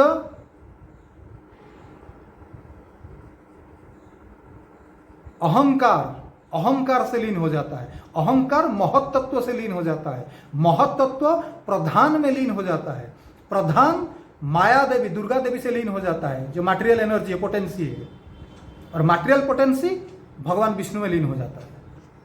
रहता बसता कौन है? भगवान विष्णु बसते हैं। अगले बार फिर जब क्रिएशन होता है तो फिर भगवान विष्णु माया शक्ति के ऊपर दृष्टिपात करते हैं, स ऐक्षत, फिर माया शक्ति में कंपन जागृत होता है, फिर प्रधान बनता है, फिर महत्त्व बनता है, फिर मिथ्या अहंकार बनता है, फिर शब्द बनता है, आकाश बनता है, हवा बनता है, वायु बनता है, फिर अग्नि बनता है, जल बनता है, पृथ्वी बनता है, फिर जीव जंतु, ये सब चालू हो जाता है। तो बार बार ये बनता है, बार बार ये बिगड़ता है, ध्वंस होता है। इसीलिए भगवान गीता में कहते हैं भूत्वा भूत्वा प्रलीयते, बार बार बार बार ये बनता है, बिगड़ता है भौतिक जगत का। लेकिन आत्मा शाश्वत है, याद रखिए। और हमारा ये जो, और एक बात, हमारा ये भौतिक संसार, ये तो भौतिक सृष्टि का क्रिया आपको मैंने बताया, the activities of lord's material nature, cosmos कैसे बनता है, ये सिर्फ मैंने आपको 25% बनाया। बाकी जो इतने सारे क्रिटिकल चीज़ें हैं वो आपकी समझ में नहीं आएगा। ये लगेगा कोई मैं आपको परियों की कथा परियों की कहानी सुना रहा हूँ, ऐसा लगेगा। इसलिए मैं उसको बोल रहा हूँ, मैं आपको 25% जितना हो सके उतना बताया। हम आत्मा जो है, हम सृष्टि में, जब हम ये सृष्टि में आते हैं, हमारा क्या परिवर्तन होता है? जब भगवान की अंश से, भगवान से हम निकले, पहले मैं बता चुका हूं, ततष्ठा बड़र से, मार्जिनल पोटेंसी से, पहले हम आत्मा थे। आत्मा की मन में संसार को भोग करने की इच्छा उत्पन्न हुआ, उसकी जो इंडिपेंडेंसी है, उसके अंदर जो इंडिपेंडेंट डिजायर्स हैं, स्वाधीन प्रवृत्ति है, तो वो संसार को भोग करना चाहता है। लेकिन संसार को भोग, आत्मा चिन्मय होता है और भगवान की प्रकृति जड़ होता है। आत्मा प्रकृति को उपभोग नहीं कर सकता, आत्मा चिन्मय है, प्रकृति जड़ है। तो चिन्मय वस्तु जड़ वस्तु की कैसे उपभोग करेगा? An eternal entity, eternal object cannot directly enjoy the material nature. So now what can be done? I, the soul, want to enjoy the material nature, but I cannot enjoy it because I am spiritual. Material nature is gross, material. So the moment the living entity enters into the material nature, by the will of Durga Devi, the personification of Lord's external potency, भगवान की जो माया शक्ति है, उनकी इच्छा से जीव को एक सटल सूक्ष्म शरीर मिलता है। By the will of material energy, माया, बाय द विल ऑफ माया, द लिविंग एंटिटी, जीवात्मा, gets a subtle body, it is called सूक्ष्म शरीर। जैसे फुटबॉल में एक ब्लैडर होता है, ठीक उसी तरह से आत्मा को एक सटल बॉडी में, सटल बॉडी मीन्स सूक्ष्म शरीर means a body which is made by mind, intelligence, consciousness, ego. मन, बुद्धि, चित्त, अहंकार, ये चार एलिमेंट्स को लेके सूक्ष्म शरीर बना हुआ है। The subtle body is made by mind, intelligence, consciousness and ego, false ego. ये जो सटल बॉडी है ये आत्मा को भौतिक जगत के साथ जुड़ने में मदद करता है। The subtle body helps the living entity, the soul, to enter into material nature and to enjoy the material nature. इस भौतिक जगत को भी, भौतिक जगत में आना, उसको उपभोग करना, भोग करना, अपने इंद्रियों की तृप्ति करना, ये सटल बॉडी, सूक्ष्म शरीर आत्मा को मदद करता है। ये जो सटल बॉडी है ये भौतिक जगत के प्रति, भौतिक जगत के साथ उसका रिलेशन है, आत्मा के साथ भी रिलेशन है, ब्रिज की जैसा काम करता है। फिर सटल बॉडी जो आत्मा को माया देवी की इच्छा से सूक्ष्म शरीर आत्मा को कवर कर लेता है, उसके एक शरीर बन जाता है, सूक्ष्म शरीर बनता है। The soul gets a subtle body. और यही जो सूक्ष्म शरीर है, जब जीवात्मा मर जाता है तो यही सूक्ष्म शरीर आत्मा के साथ स्वर्ग में जाता है या तो नरक में जाता है, उसका जो कर्म जैसे होते हैं। तो अभी आत्मा को सूक्ष्म शरीर मिल गया, लेकिन सूक्ष्म शरीर में भी वो एंजॉय ज्यादा नहीं कर सकता, भौतिक नेचर को एंजॉय नहीं कर सकता।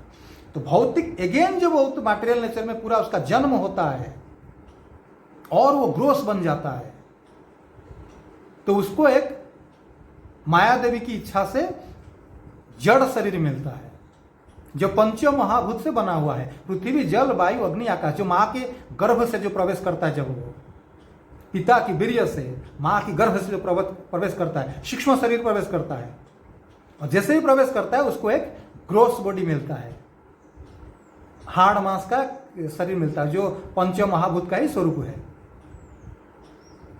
हाथ पैर होते हैं, चमड़ा होता है, मांस होते हैं, हड्डी होते हैं, ये सब होता है, जीव होते हैं।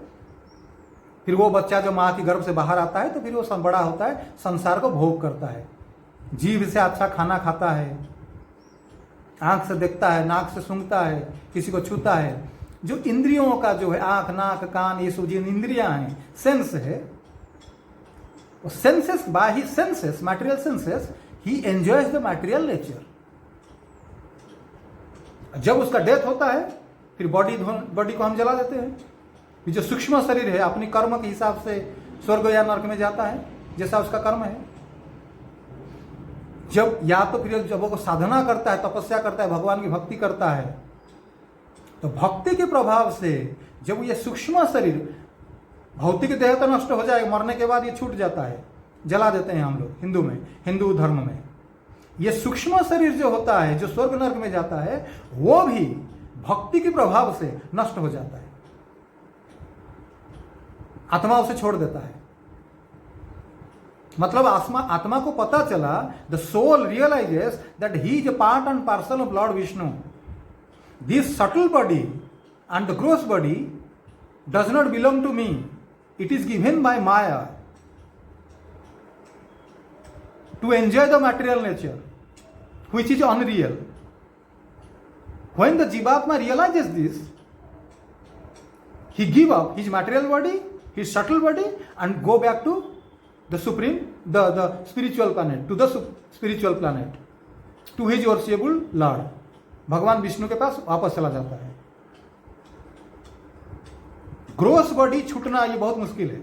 मतलब ये तो ऑटोमेटिक होता है, जब हम बूढ़े हो जाएंगे हमारा शरीर तो मर जाता है, जला देते हैं हम लोग। लेकिन ये जो सटल सूक्ष्म शरीर है, इसको छुड़ाना इट इज वेरी डिफिकल्ट। भगवान की भक्ति से ही ये सटल बॉडी छूटता है। कभी कभी जो सिद्ध ज्ञानी भी होते हैं, जो ब्रह्म लीन होना चाहते हैं, वो भी कभी कभी सटल बॉडी को छोड़, उनके छुटकारा मिल जाता है। ब्रह्म में लीन तो नहीं होते, लेकिन ब्रह्म अनुभूति उनको होता है, लेकिन वहां से भी नीचे गिर जाते हैं। ये एक दूसरा टॉपिक है। लेकिन permanently if the soul becomes able to give up the subtle body permanently, it is because of his devotional service to lord Vishnu. भक्ति की जो प्रक्रिया है उसके द्वारा ही living entities permanently subtle body को छोड़ देता है और भगवान के धाम वापस चला जाता है। धाम से, भगवान के धाम से फिर वो लौट के नहीं आता, वो मुक्त हो जाता है। That is real liberation. By any other methods it is nearly impossible to give up the subtle body. Material body which is made by the material pancha mahabhuta, material energies, it is very easily dissolved into material nature. जो हड्डी मांस रक्त से जो शरीर बना हुआ वो तो जल जाता है, but it is very difficult to get rid of the subtle body. Very difficult. But if a living entity, by his pious activities, by the mercy of the Supreme Lord, or by the mercy of the spiritual master, he gets rid of the subtle body, then only he can enter into spiritual world. जब उसकी सूक्ष्म शरीर छूट जाता है भगवान की कृपा के द्वारा, गुरु की कृपा के द्वारा, फिर वो भगवान के धाम में प्रवेश करता है। और मटेरियल नेचर कैसे बना ये भी मैंने आपको बता दिया। और एक दूसरी इंपॉर्टेंट चीज बता देता हूं। मैंने आपको बताया कि जो भौतिक जगत बनता है, भगवान माया देवी को देखे, माया देवी में कंपन सृष्टि हुआ, प्रधान बना, प्रधान से महत तत्व बना, महत तत्व से अहंकार बना। इसको कहते हैं मिथ्या अहंकार, फॉल्स ईगो। ये मिथ्या अहंकार क्या होता है? जब आत्मा शुद्ध रूप में रहता है, भगवान के पास रहता है, जब उसको भौतिक जगत के साथ उसका कोई कनेक्शन नहीं होता है, उस समय वो सोचता है, that time he thinks I am an eternal servant of lord Vishnu. मैं भगवान का अंश हूं, भगवान का दास हूं। This is called true ego. Vaikuntha Lok में भगवान के पास जो जीवात्माएं रहते हैं उनकी मन में अहंकार होता है। वो अहंकार क्या? मैं भगवान का दास हूं। हनुमान जी हो गए, गरुड़ जी हो गए। गरुड़ जी क्या सोचते हैं? हनुमान जी क्या सोचते हैं? राम भक्त, मैं राम का भक्त हूं। गरुड़ जी सोचते हैं मैं विष्णु का भक्त हूं। यह अहंकार होता है। कोई माँ बाप है, मेरा कोई माँ बाप भाई बहन किसी से कोई संबंध नहीं है, सिर्फ एक ही मेरा आइडेंटिफिकेशन है। What is that identification? I am a devotee of lord Ram. मैं राम का दास, not devotee, I am a servant of lord Ram. मैं राम का दास हूं। ये ट्रू ईगो है। लेकिन जब जीवात्मा मटेरियल वर्ल्ड में एंट्री करता है और वो कंटामिनेटेड हो जाता है, उसका सूक्ष्म शरीर मिलता है, when the soul becomes polluted by acquiring subtle body and gross body, and with gross body and subtle body comes the other material energies which acts upon his consciousness, like satogun, rajagun, tamagun, mode of goodness, mode of ignorance, mode of passion, lust, काम, क्रोध, लोभ, मोह, मात्सर्य, ईर्षा, lust, anger, greed, enviousness. These are material forces, material energies, evil material energies. ये शक्ति सब जीवात्मा के ऊपर काम करते हैं। तो फिर उसका जो ट्रू ईगो है, मैं भगवान का दास हूं, भगवान का अंश हूं, भगवान मेरे पिता हैं, भगवान मेरे मालिक हैं, वो चला जाता है। फिर वो क्या सोचता है? I am the enjoyer. मैं प्रकृति को भोग कर सकता हूं। मैं अमेरिकन हूं, मैं इंडियन हूं, मैं जर्मन हूं, मैं राजा हूं, मैं स्टार हूं, मैं ज्ञानी हूं, मैं कुत्ता हूं या मैं बिल्ली हूं, मैं हाथी हूं, मैं शेर हूं, मैं उस जाति का हूं, मैं उस जाति का हूं, मैं बाप हूं, मैं मां हूं, मैं भाई हूं, मैं मेहनत करूंगा, पैसा कमाऊंगा, मेरा घर बनाऊंगा, गाड़ी बनाऊंगा। ये सारे जो अहंकार है ना, ये उसको कब्जे में लेते हैं। मैं और मेरा, मी एंड माइन। मैं ऐसा हूं, मैं ब्राह्मण हूं, क्षत्रिय हूं, वैश्य हूं, अमेरिकन हूं, इंडियन हूं। मैं, मेरा घर, मेरे बच्चे, मेरी गाड़ी, मेरा प्रेस्टीज, मेरी स्टेटस। कोई भगवान नहीं। Work is God. काम करो, मेहनत करो, पैसा कमाओ, खाओ पियो, ऐश करो। मर जाओगे तो किसने देखा भगवान? आत्मा किसने किसने देखा? किसको पता है आत्मा कहाँ है, कौन है, किसने देखा? Who has seen the soul? Work hard, earn money, enjoy your life. This is false ego. So there are two egos, false ego, true ego. In uncontaminated state, the soul's ego is, I am the servant of the Supreme Lord Vishnu. When the soul becomes contaminated by the potency of Maya, he thinks I am the enjoyer of this material nature. आध्यात्मिक साधना क्या होता है? What is the meaning of spiritual practice? आध्यात्मिक साधना, by आध्यात्मिक साधना means to get rid of false ego. The two most major factors in this material world, me and mine, it's very difficult to overcome these forces of Maya. जब हम आध्यात्मिक साधना करते हैं गुरु की कृपा से, भगवान की कृपा से, ये जो मिथ्या अहंकार ये जब चला जाता है, साफ हो जाता है हमारी कॉन्शसनेस से, मन से, तो फिर धीरे धीरे हमें आध्यात्मिक ज्ञान होता है. हम समझ पाते हैं कि भगवान, शास्त्रों को समझ पाते हैं, गीता में क्या लिखा है, रामायण में क्या लिखा है, जो आचार्य हैं उन लोगों ने हमको उपदेश क्या दिए हैं. आचार्य तो बहुत उपदेश दिए हैं, लेकिन हमारे समझ में नहीं. कितने लोग हैं जो उनकी समझ में आता है? तो ये सब कुछ हमारे समझ में नहीं आता है. लेकिन गुरु की कृपा से, भगवान की कृपा से, अगर हमारी साधना जब हम करने लगते हैं तो धीरे धीरे मन साफ होता है, तो हमें ये सारी बातें ठीक ठीक समझ में आता है. फिर अगर हमारे अंदर वो शक्ति होगा, हमारे साधना, हम टिके रहेंगे, साधना करते रहेंगे गुरु की शरण में, चरणाश्रित होके सदगुरु की, तो धीरे धीरे संसार से मुक्त हो जाएंगे. कितना समय लगेगा उसका कोई टाइम नहीं है. There is no particular time, fixed time, that by doing such type of spiritual practice you can be liberated within such and such period, within this limited time, limited period of time. ऐसा कोई guarantee नहीं है.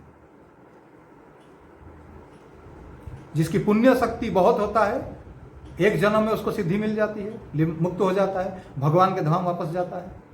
If his pious, the result of his pious activity, स्वीकृति is not so strong, then it takes millions of life. It depends upon the mercy of the Lord, mercy of the Guru, spiritual master.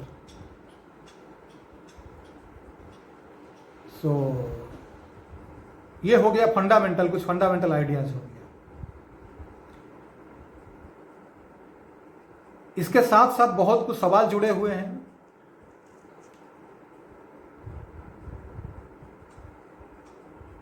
भगवान की, कोई लोग कर्म योग करते हैं, कोई लोग ज्ञान जोगी होते हैं, कोई भक्ति करते हैं. जब कोई भक्ति करता है तो भक्ति किससे कहते हैं?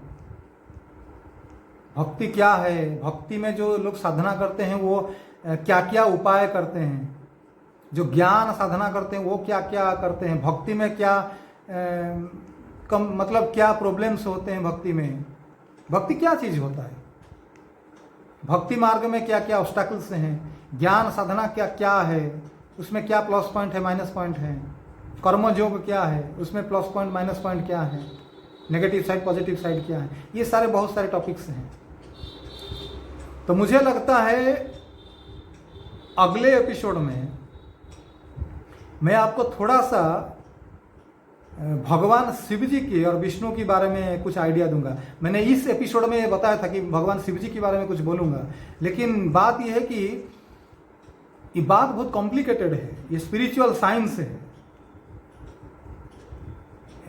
ये जो साधारण लोग हैं ये समझना मुश्किल हो जाएगा. इसलिए जितना हो सके मैं बात को एकदम सिंपल जो है, सरल रखने की कोशिश करता हूँ. ज़्यादा गहराई में जाएंगे फिर आपका दिमाग काम नहीं करेगा. तो इस एपिसोड में मैंने आपको बताया विष्णु, भगवान, ब्रह्मा, परमात्मा और भगवान के बारे में थोड़ा आइडिया दिया. मटेरियल नेचर, कॉस्मोस कैसे बना और कैसे सृष्टि होता है, फिर रिवर्स डायरेक्शन में कैसे ध्वंस हो जाता है, ये भी बताया. पंच उपासना जो करते हैं, मतलब भगवान विष्णु की जो भक्त होते हैं वो भगवान विष्णु की भक्ति करते हैं और मंदिर बनाते हैं, आश्रम बनाते हैं। लेकिन जो भगवान विष्णु को निराकार मानते हैं वो भी मंदिर बनाते हैं, भगवान को पूजा अर्चना करते हैं। दोनों में फ़र्क क्या है ये भी बताया, ये बहुत इंपॉर्टेंट चीज़ है, ये बताया। और मिथ्या अहंकार, सत्य अहंकार, true ego and false ego, उसमें डिफरेंस क्या है ये भी बताया आपको बताया मैंने।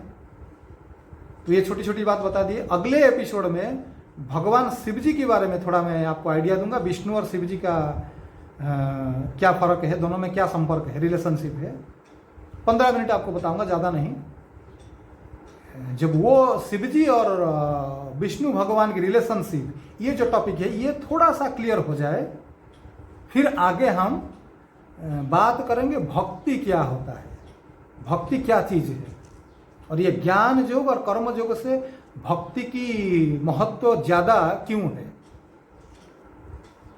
कर्म योग है, ज्ञान योग है, भक्ति योग है, ये एक सीढ़ी है। कर्म योग से ही ज्ञान योग, कर्म योग जो करता है वो सिद्धि होता है तो ज्ञान योग में आता है, ज्ञान योग से सिद्धि होता है तो भक्ति योग में आता है।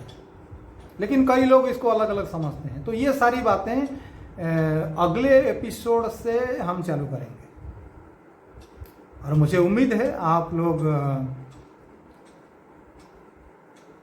इस प्रवचन को ठीक से समझने की कोशिश करेंगे, इसको लाइक करेंगे, हो सके तो शेयर करेंगे। जितना करेंगे उतना मुझे भी एनकरेजमेंट मिलेगा। जहाँ जहाँ जो बात आपको समझ में आया उसमें आप उसको समझेंगे और हो सके तो कमेंट भी करेंगे। और कई सारे टॉपिक्स जो मैं ठीक से समझा नहीं सका, अगर वो आप कमेंट सेक्शन में आप लिखेंगे क्या क्या आप समझ नहीं सके, तो फिर उसका मैं जवाब दूंगा। क्योंकि खुद समझना, दूसरों को समझाना, ये दोनों मुश्किल काम होता है, इतना आसान नहीं होता है। तो आज के लिए इतना ही। हरे कृष्णा और बेस्ट ऑफ लक।